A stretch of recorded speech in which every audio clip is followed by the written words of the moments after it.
Have you seen Chuck Norris lately? He's still kicking butt and staying active well into his 80s. What's even more shocking is he looks more jacked than ever and seems to have more energy than guys half his age.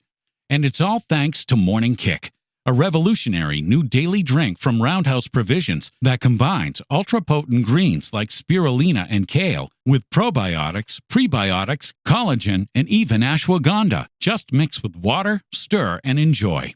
Unlike other green drinks out there, this one tastes exactly like strawberry lemonade and has hundreds of 5-star reviews. Go to roundhouseprovisions.com/save44 for up to 44% off your regular priced order. Plus, every purchase is backed by a 90-day money-back guarantee. So if you want to experience smoother digestion, a boost of energy, and just an overall healthier body, then go to roundhouseprovisions.com/save44 today. These statements have not been evaluated by the Food and Drug Administration. This product is not intended to diagnose, treat, cure, or prevent any disease. Results can vary. When you need mealtime inspiration, it's worth shopping Baker's, where you'll find over 30,000 mouth-watering choices that excite your inner foodie. And no matter what tasty choice you make, you'll enjoy our everyday low prices, plus extra ways to save, like digital coupons worth over $600 each week. You can also save up to $1 off per gallon at the pump with fuel points. More savings and more inspiring flavors make shopping Baker's worth it every time. Baker's, fresh for everyone. Fuel restrictions apply. The 3 Down Greencast is brought to you by the Pile of Bones Brewing Company and Lucky Bastard Distillers. Welcome to the 3 Down Greencast, the internet's only unsolicited parental advice podcast. As you can probably tell off the top, I am not Joel Gasson. I am John Fraser, the normal co-host behind this, the man who does all the work, of course, off with some exciting news, which we'll get into in a moment. First, to introduce my co-host on the evening, the one, the only, from the Piffles Podcast, at Greg on Sports, Greg McCullough. Greg, thanks for pinch hitting tonight, my friend. Applauso to you. I now know how Michael Keaton felt going from Homecoming to Morbius. This universe doesn't feel right. I'm a little scared. Kevin Feige, please bring me back to the MCU. It's great to be here. If we can start, okay, we are 60 seconds into a Joel-free episode and we have a movie reference. I feel that is just the perfect encapsulation of Joel not being around. We can make movie references. We can say it's Morbin time. Because it is Morbin time for this podcast. As I mentioned, Joel is not here. As followers of his might have seen, Joel and his wife Jenny welcomed a beautiful baby girl into the world this past weekend. And just, I am like so happy for the two of them. I know Joel and I haven't discussed it a lot here on this pod. I know his wife opened up about the struggles they had to have a child. And I know personally him and I talked about that a lot off air. He's a private guy, so I won't go too much into it, but I know it's been out there a bit. But for the two of them, I'm just so happy. Jenny, from all accounts, was an absolute trooper during the labor. So beautiful baby Cadence is the newest member, I guess, of the 3 Down Greencast. And that got me to thinking here, Greg. You and I are parenting veterans. We are like nationalized Canadians or whatever the hell the CFL's calling us. We've been parents that long. I think we need to give, because that's what everybody wants when they first have a kid. It's just unsolicited advice from other people that have been doing it longer, and generally try to pretend like they know more than you. Let's give some unsolicited parenting advice. So before I throw to you, mine, make a poop and puke agreement. So basically, one parent handles the poop emergencies, one parent handles the puke emergencies. As a guy that can barely pick up my dog's shit without puking, I am the puke guy, even though I know that'll go on for much, much longer than Lacey's career as the poop person. So, Greg, what kind of advice do you have for Joel and really all parents out there, because we have a platform? Well, I'm kind of going to go follow the same excrement train of thought as you are. Mine, and I can speak this from experience, never wear white shorts in public while you're holding a baby. Oh, yes.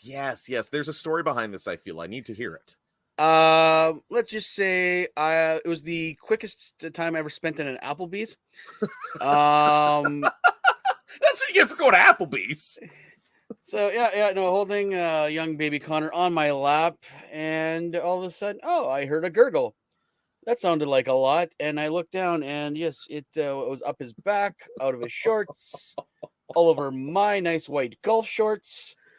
And we asked our food to go as soon as the kitchen could get it done.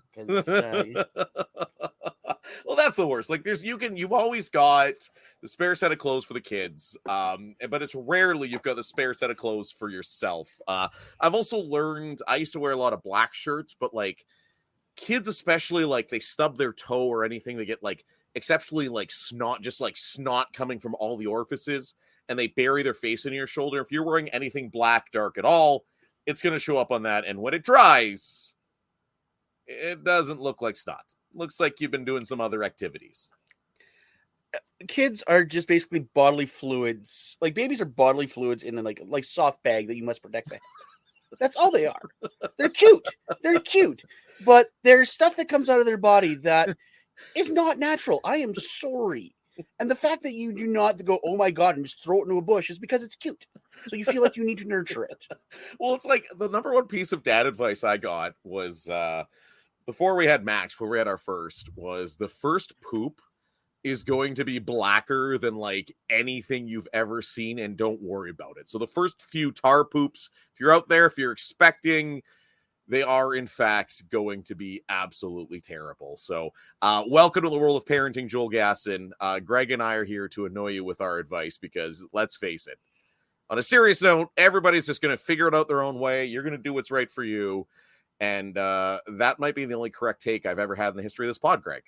The best advice always is you're going to find your own way. Not every kid's the same. Not every parent's the same. You'll find your way. Just trust that you're going to be a good parent, because Lord knows you question yourself a lot no matter what you do. One thing I got a preteen and I still don't know what the hell I'm doing. One thing we know what the hell we're doing with. I didn't think I could pull it off. There's a great old gas and transition right there. One thing we do know what the hell we're doing, and that's with drinking alcohol, with both of us being parents. So for the Pile of Bones Brewing Company and our friends at Lucky Bastard Distillers, Greg, what is in the glass tonight? Typically, this is where on our show, even though we don't do in the glass, we, of course, Churchill Brewing Company is a great company who sponsors us. But today, because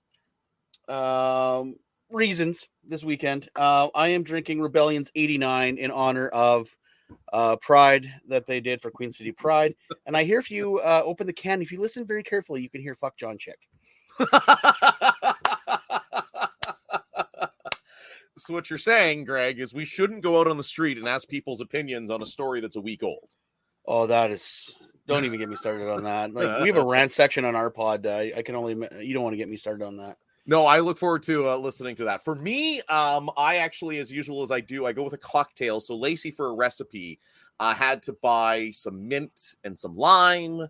So naturally, I thought to myself, well, I'm not a pirate. I don't have white rum in my house, nor am I a 70-year-old Saskatchewan man. So what I did was I took some of my Lucky Bastard vodka, took some of my Lucky Bastard bitters, muddled in lime, sugar, and mint, made myself a nice mojito. Problem is, it's real strong. So we might get to Ask John Anything levels of buzzed on this one, Greg. So I might need you to, Gregory, take the wheel.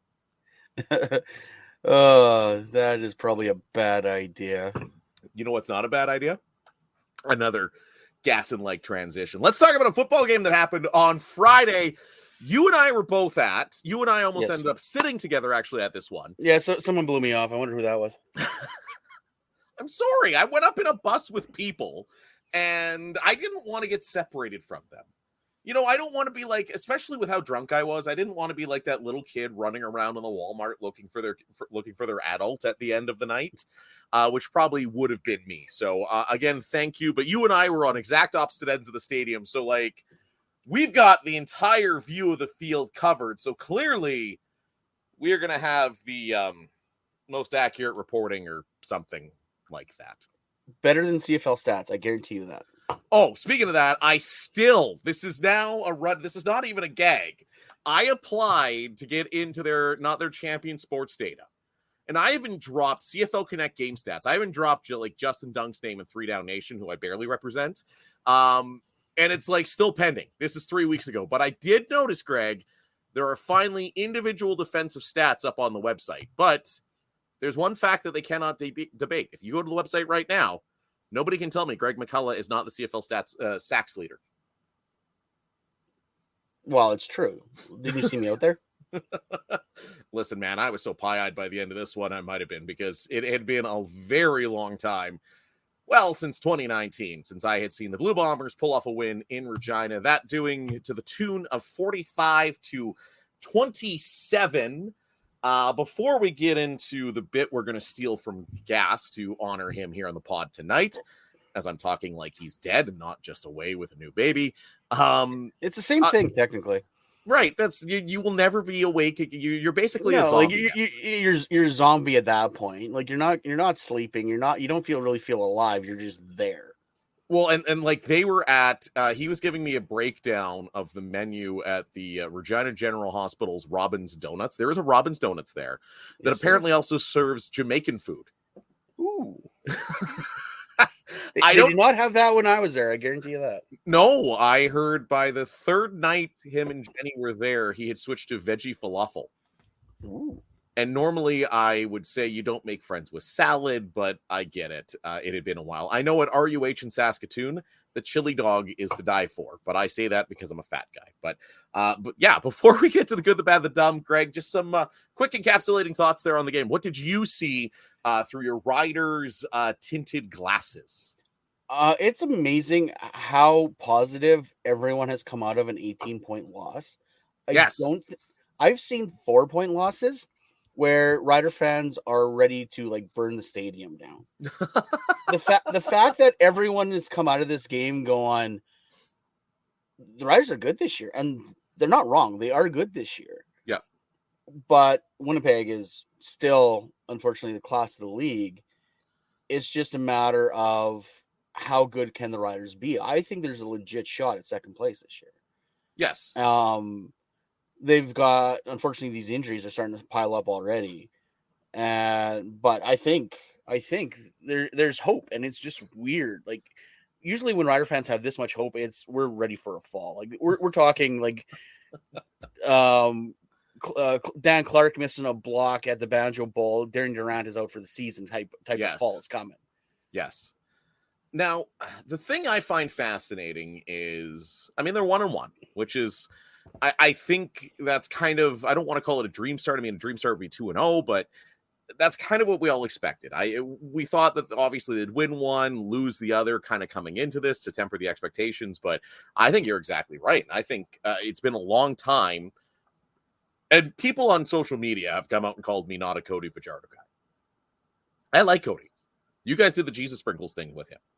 Like I like Cody as a human. I will. Like I say this all the time on our pod. I love him as a man. Like, yeah, the dude legit wanted. He wanted to be the starting quarterback for the Saskatchewan Roughriders. Yes. And unfortunately, that didn't work out for him. No, I wish him the best in Montreal, but Trevor, you can tell the difference between a Trevor Harris-led team and a Cody Fajardo team. Yes. I think one of the little things is when you watch Trevor Harris play,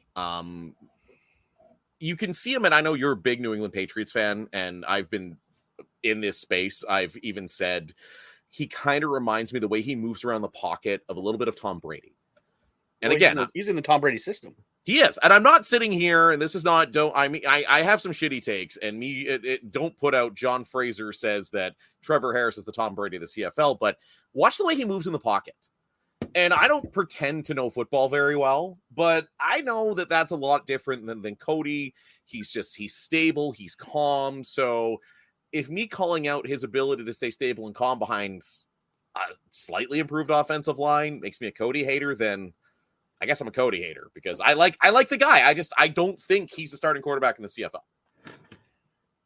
I think he can be. I really do. 2019 proved he could be a starter. Right. Did the pandemic unfortunately set him back? Did losing players he was comfortable with set him back? Did the offensive line last year was garbage no matter who you put behind him? Right. What were all the sacks on the offensive line? No. Unfortunately, Cody doing that blind left-hand turn that once everyone got a ton of tape on it, knew exactly what was coming. If you rush him from the right, he's going to do a left-hand turn and right into you. Yeah. So, unfortunately for Cody, the defense has caught up with him. But I think he could be. Will that pan out? I don't know. Like, he's got the skills, he's got the drive.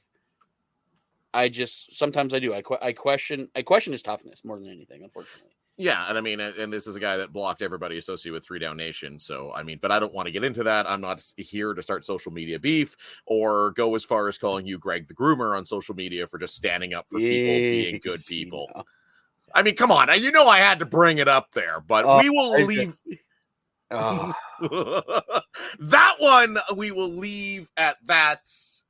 Greg the Groomer, his name. So, Greg, to follow the format, the good, the bad, the dumb, let's start with the good. What, out of everything you saw in Regina on Friday night in the loss to Winnipeg, what to you stood out as the best, the good? What was your standout performance, player, team, whatever? What stood out to you as the good? It's very easy to point out Trevor Harrison is 400 and some yards. Don't know exactly what it is because CFL can't make up their minds. But as of right now, it's 413. But even then, you don't take him out of it, obviously. But no Darrell Walker. Yes. No KSB. Yes. You're doing it with Emilus, Tevin Jones, and Bain. John Bain Jr. Can I bust out a? Oh, you've come this far to find me. Another movie reference. Oh no. Well, Gasson's not here. We got to fill him in. And don't get me wrong, Bain was signed to be on this starting line. Mm-hmm. Winicky had a decent game, but like I said, you had Emilus. Well, at first the CFL said they had three 100-yard receivers with Emilus, Bain, and Tevin Jones. Then they took 20 yards off of Emilus, but Emilus had 3 touchdowns. He did, yeah. Franchise record tying for 1 game. So how can you not look at that receiving core and go, okay, we got something here? The thing that, and we'll probably get to this in bad, the thing that worries me is this run game. It's not what everyone thought it was going to be with Hickson and Morrow, with Kelly Jeffries as the offensive coordinator. Yes. Well, what surprised me too is a quick quiz. According to the CFL right now, who is the longest rusher of the game for the Saskatchewan Roughriders, Greg? Oh, CFL said that? Kerry Vedvik. It was Trevor Harris, actually. And that was one thing, actually, for me. I mean, my good is going to be very different from yours because obviously I was there, even getting spotted on TV in my Sergio jersey, which not to be surprised. And sorry, any podcast listeners that tried to come by and say hello. I was plastered. Okay. I was what I would call zesty. So for me, the good, and this might transition to your bad, was the Jadarian Grant punt return. That, to me, watching that, I mean, you had Zach Collaros doing his thing again. And, you know, from an outsider being a Bomber fan, watching this Rider team and talking about how they could be good, you take the 7 points off the board from that punt return touchdown, and this is a lot closer. Like, I was genuinely...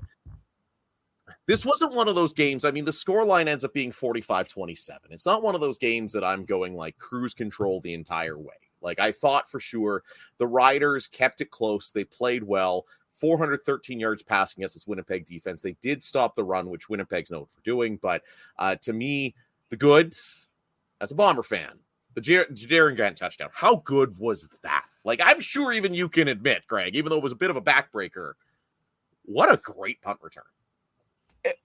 Heads up play by Grant, hands down. Yeah. I think last week on our pod, I said a return either by Alford or Grant is probably going to flip the momentum on this game. Yep. Turned out I was right. Went the wrong way, though. It's one of those times where I wish... our pod again, Greg, because you're right about something. We're always wrong, so... I hate being right about that one, but unfortunately... And can we talk about how long O'Shea had to review every single block Yeah. There needs to be a time limit on that. I am 100%. 100% there does. Like that's not fair. And I don't know how it lets go. And I understand it didn't break my way. At some point it might break in my way. But the fact that Milligan got hurt or rolled on that return, and so they went to commercial so they had the injury timeout, and then they went to commercial break, and then they still gave him 20 seconds after they came back for commercial because the clock started. Yep. That is way too much time. There needs to be a time limit on that when a player's either injured or because going by the snap, it does not work in a situation like that. No, I would agree. That said, I am very impressed that there was not a single block on that, and I watched it a few times. Like I know the player they called on it, and I watched, and by my admission, it was ticky tack. Like it could have went either way, but yeah.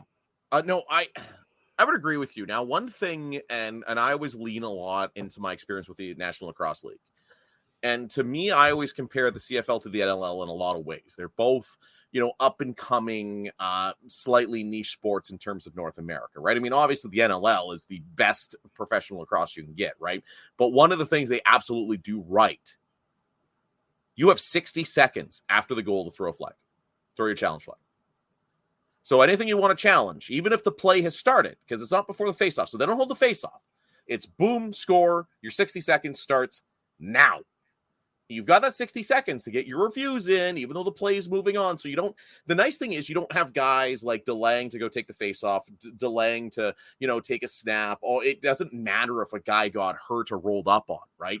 It's just boom, 60 seconds. And I'd love to see the CFL adopt something like that because let's face it, with technology these days and the number of people that you have, you give anybody enough time, you're going to get a chance to look at everything, right?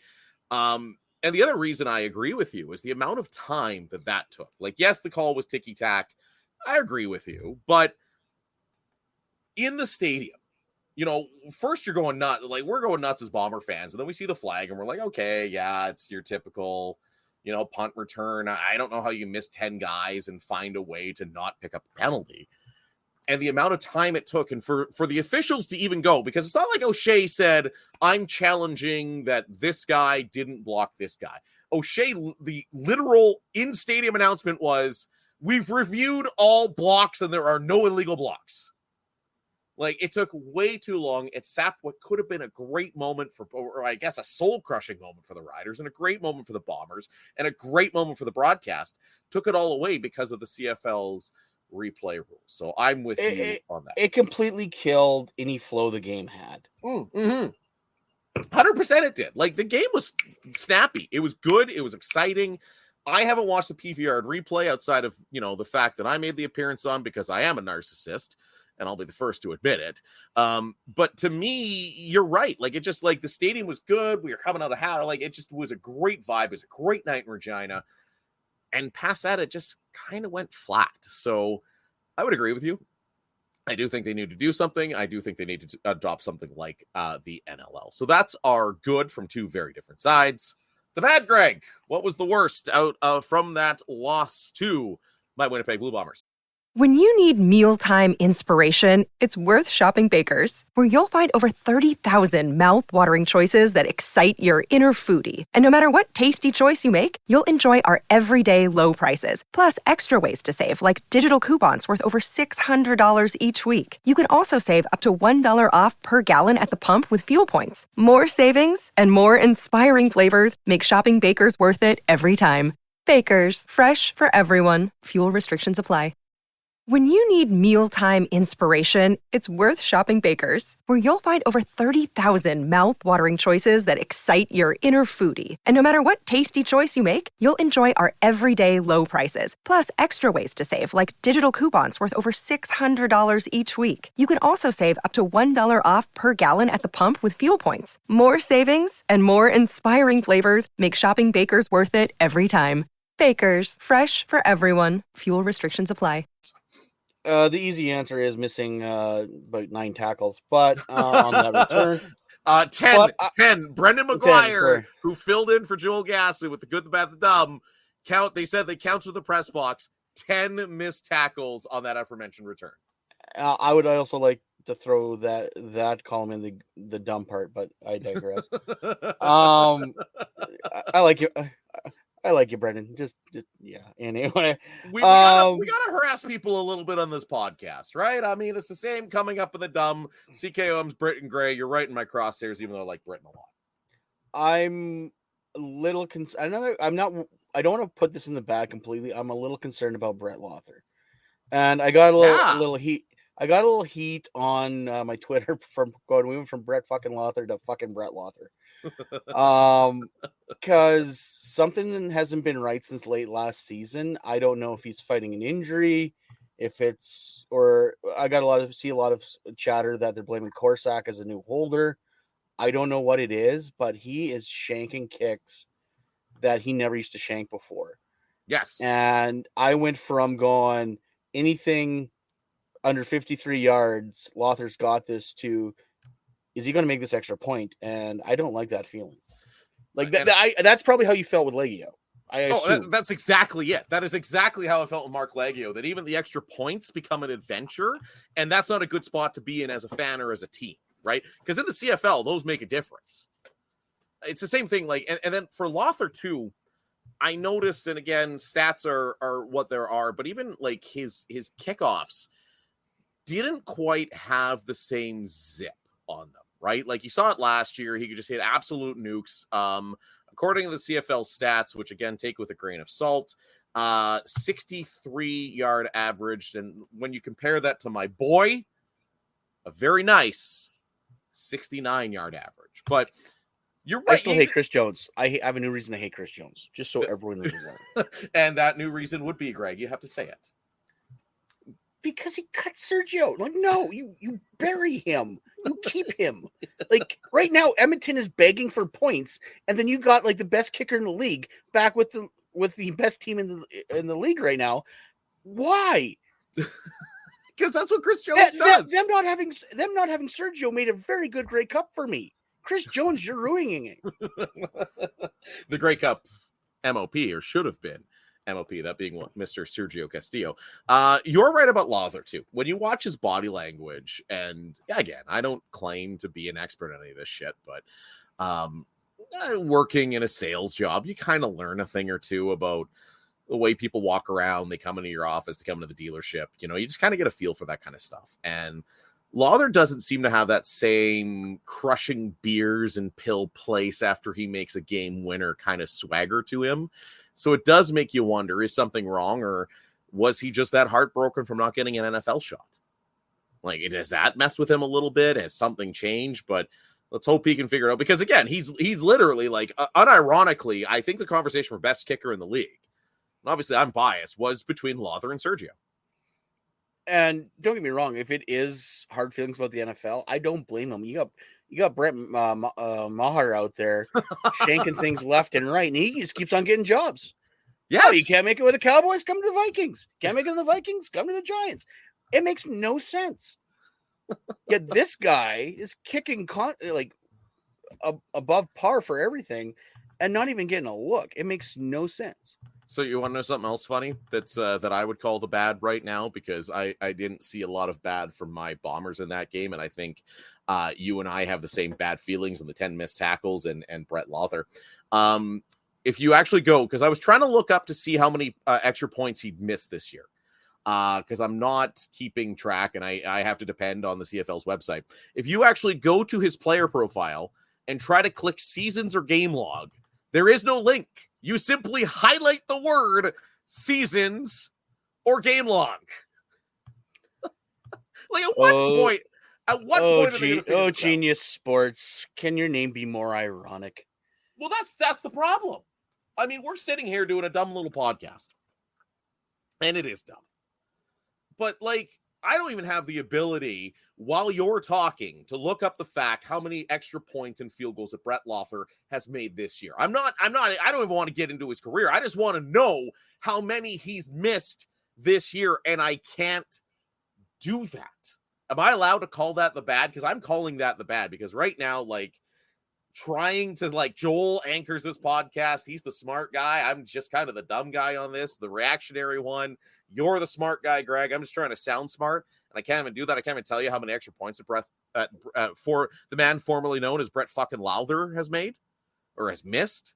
Like they gotta figure this out. But take the good with the bad, John. At least you can't see how bad your boy Taylor Cornelius is doing.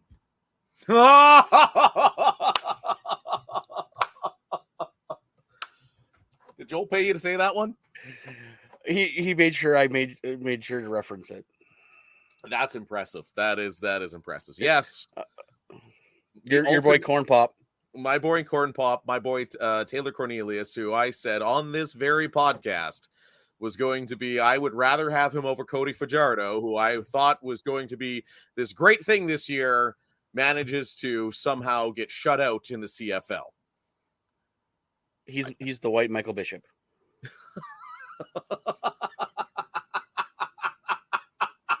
He just needs to be a third stringer in, what was that, Madden 2001? Michael Bishop was a third stringer for the New England Patriots.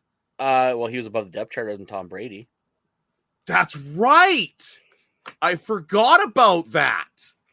New England Patriots legend and my boy Taylor Cornelius, or because his name really hard to spell and autocorrect doesn't like it, Gas and I have just been referring to him in our text simply as Corn. And of course, the Tony Kornheiser, for those that love PTI, which I loved PTI growing up. He is forever my boy. And like Sergio's my boy because I actually love that guy. I respect the hell out of him. I respect his journey. We had him on this pod. Love what he does. Legitimately one of my favorite players. Korn is my guy in the sarcastic, he's your boy kind of way. So, although I did say the Riders should have tried. I'm glad the Riders didn't listen to me and try to go get him. So, I'm just glad Montreal went through a ownership shit show and we ended up getting Trevor Harris, who's just looked fantastic. Like, I don't think that can be understated. I know we talked about it off the top, but like Trevor Harris just brings something to this football team that they didn't have last year. And it's I don't want to say swagger, but it's definitely like you look at that and I'm sure you guys talked about it last week because I don't listen to anyone because, you know, call me arrogant. We're better than me. I'm just here for shits and giggles and it's just a drink on a weeknight. I don't listen to anyone else because I don't want to take anyone else's opinion subconsciously. Anyway. Right. But so with that entire Ryan Shaw butt sniffer interview, like it showed his leadership style. It showed like he's trying to keep things loose. He's trying to keep things fun. Like it's a way you can tell there's a way different locker room feeling this year. And it's great to see. And you can see it on the sidelines. You can see it in the field. Like the players are playing really well. Yeah. And I think it starts with leadership. Yeah. So. Well, I would agree with you. I don't like the games around now that they're back on Trevor Harris. I don't like the games around him starting or not. Especially in the day and age that this league is so heavily invested in sports betting that you can come out and just pretend like your starting quarterback's not playing for game 2 of the season. Like I get if it's a playoff game, but game 2, and actually like to peel the curtains back a little, mostly to shit talk my friends on the bus, I texted Justin Dunk. And I'm like, hey man, I'm on a bus full of Rider fans. Can I break their hearts? Is Harris playing? And he's like, I don't think he is. He's a true game time decision. So like, if that's the intel that the insider of all insiders is getting, you know, that was quite the smokescreen. Greg, you were pointing to yourself in the camera because we have cameras for this one. Yeah. I knew he was playing. How? I got a guy. And that's the same reason why I knew Philip Blake had a pec tear, and we talked about it on our show long before when the writer said, "Oh yeah, we think it's a strain." No, I knew it was a pec tear. Right. Which is impressive that kind of like because you guys on the Piffles podcast are kind of like us. It's more of a hobby. We do this for shits and giggles rather than anything. But you've got real sources, so you have far more credibility than I just don't want to be Justin Dunk. That's the problem. Like I'm not handsome enough to be on TV. Nobody is as good looking as Justin Dunk. So there's I knew there was no way Trevor was not playing, and that was funny because I'm just like okay, like I didn't want to say anything just in case I was being led astray, but I knew he was playing, and the entire lead up to it, I'm like, what's Dickey doing? Because Dickey usually didn't do this last year. Yeah, and now I don't know if they got him media training, but Dickey last year was notorious for his verbal diarrhea, saying things that he probably shouldn't have said. Mm-hmm. And I don't know if they got immediate training or he learned his lesson after dealing with Cody Fajardo last year. But the fact that he went no comment and was playing it up all week is fine. But the fact that he flat out came out and said it after the fact, it's like, that's just dumb, man. Yeah, because now we're not going to take you. It's almost like he undid a lot of the media training, because I'm with you. We were talking about this last week, how Dickinson, like, I enjoyed Dickinson's openness because one of the biggest reasons we never have players on this podcast is I don't want the four of you that listen in Grammy, Jock, Dave, and Doug. Congrats, Doug. You're on the meme list now. I don't want the four of you that listen to just hear a bunch of hyperbole bullshit. Like, you'll get my kids now, so that's 6. We're up to 10. Woo! At least this episode. That's right. That's nothing. The Greg lift drops back off, but and that's a big reason why I don't want to hear stuff like, I like the honest thoughts, and I like that about Dickinson. So to me, I get why he's doing it, and you're right. Like, he got the media training after what happened, but I don't like it. What else didn't we like about this game, or should we embrace it as we embrace the dumb here on the 3 Down Greencast? Greg, before I get into my dumb, what was your dumb from this last game? The Kim Mitchell concert, for lack of a better term. Can we both agree on that's our dumb? Because that was my dumb too. I DM'd the guys during halftime. When I mean the guys, I mean my Piffles co-hosts, and I'm like, if they got a Kim Mitchell cover band, do you think anyone would have noticed? No. Like I'm not okay. Before people come at me, I am not denying Kim Mitchell's Canadian rock status. Right. That's not my point. Not at all. But did anyone actually go to the game to see Kim Mitchell? And we've been beating this drum forever on Piffles. This concert series that they keep on trying to roll and trying to making a big thing. No one's going to the game for these concerts. No, absolutely. If it's LL Cool J, if it's One Direction, sure. BC's doing it right. They're like blowing it up. And don't get me wrong, they're probably paying through the teeth for it. But no one's going to. It is, but no one's going to go see Jess Moskaluk. I'm sorry, no one's going to buying a football ticket to watch Kim Mitchell. No, and I like Kim Mitchell. I like Kim Mitchell's music. Right, I've actually seen him live 4 or 5 times. So, even Joel and I.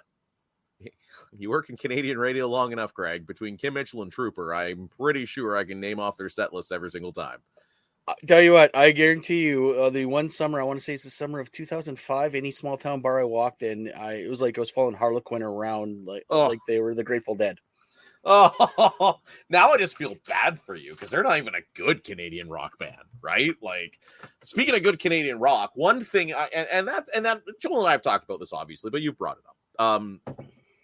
You're right. There's not a person that bought a ticket to that game because of Kim Mitchell. It was like, hey, cool. I like Kim Mitchell. I'm at the game already. That's a cool bonus for me, right? I think, and again, beating a dead horse a little, we've discussed it. Like, these teams got to realize, and the riders specifically, like, dads are our age. Like, both of us are 40-ish, sub 40, right? Right? Like, I'm just below 40, but like, neither of us want to go see, are paying to go see Kim Mitchell. That's when you got to realize you need again, Montreal, to me, Our Lady Peace. I've never seen Our Lady Peace. Are you serious? They are great live. I don't doubt that. I want to see Our Lady Peace. So good live. And every time they're in town, I am either not there. It's funny, when I was in university, they came by like every 3 months. Right. And I'm like, I'll see them next time. Oh, they're at the Exchange. I'll see them next time. Oh, they're at the L. I'll see them next time. Now, every time they're here, I'm gone. The Mosaic opening concert, I was in Alberta. That's funny. I would kill to see Our Lady Peace. I would love to see them. I would kill to see I Mother Earth without Edwin. I would see Edwin. Right. Widemouth Mason. Bring out Widemouth Mason. Bring him up. Like, I want to hear Midnight Rain. Yes. And see, that's what I mean, though. Like, you've got, like, Widemouth is the perfect, it's cheap. They're from Saskatchewan. Bunch of them are still around. Widemouth Mason. Like, that's the perfect example of stuff that we grew up listening to, that people would buy tickets to and take their kids. The kids have fun. They get their cheese dog or whatever, or their pierogi bowl or whatever the hell I ate during the game. I don't even remember. But that gets you coming out to the next game, because if you could have taken a game like that, with so much back and forth, exciting plays, highlight reel plays, and if you would have got somebody in the building for a show that they may not have normally gone into, you probably get picking up some fans. So you're right. The whole thing was dumb. And I like Kim Mitchell, but the thing that made it dumb for me, and this is my dumb, is now I've been to New Mosaic for a couple big events. I was at the Heritage Classic, and obviously here during, the home opener.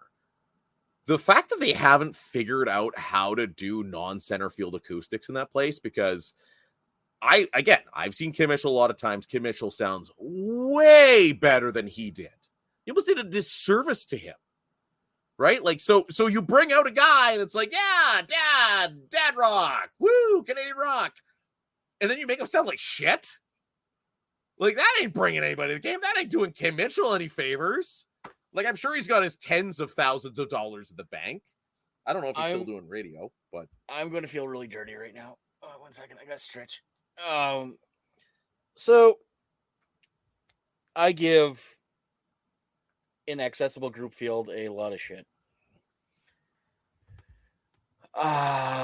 They do have the best acoustics in the league. And when I was there for the Thunder game against the Rifles last year, I was on the field with the team. Yeah.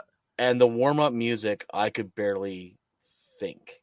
Yes. That stadium is built great for acoustics. That said, that is the CFL's loudest fans is garbage. It's all about acoustics. Yeah. And it's done very well. And that is the only thing they got right on that stadium. The only thing they got right on that stadium. The foundation's literally cracking, but goddamn, do concerts sound good. Yeah. Mosaic has had that problem since they were built, and I don't know if it's because of the cloth seal roof, if it just muffles the sound or what, but yeah, they still have not figured out how to aim those speakers properly. No. And I don't think they ever will, unfortunately. And I'm going to say this as a Bomber fan who's been to many games at both. New Mosaic is the superior fan experience by an absolute mile. But you're right, the acoustics, because I have been on field, I have been at IG Field, I have been there, I have taken the bus to there, and it's just different. So, two things they got right: open concourse, even though it's not wide enough. They need the width of the Mosaic concourse, but open. Yeah, and the acoustics is great. But yeah, I love the open concourse idea. They're just too narrow. Yeah, no, you get stuck at the Rum Hut. You can't go anywhere. I mean, me and John Hodge got stuck at the Rum Hut, and it wasn't a bad time. Greg, normally, 100%. Normally we finish on a cold close, but I'm going to go back as I'm in the driver's seat on this one and just say, hey, Jock, show's over.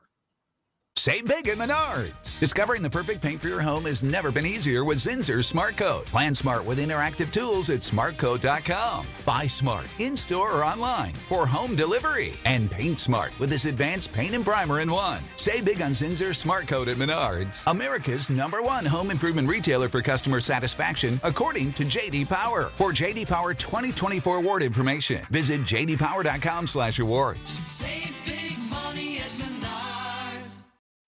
When you need mealtime inspiration, it's worth shopping Baker's, where you'll find over 30,000 mouth-watering choices that excite your inner foodie. And no matter what tasty choice you make, you'll enjoy our everyday low prices, plus extra ways to save, like digital coupons worth over $600 each week. You can also save up to $1 off per gallon at the pump with fuel points. More savings and more inspiring flavors make shopping Baker's worth it every time.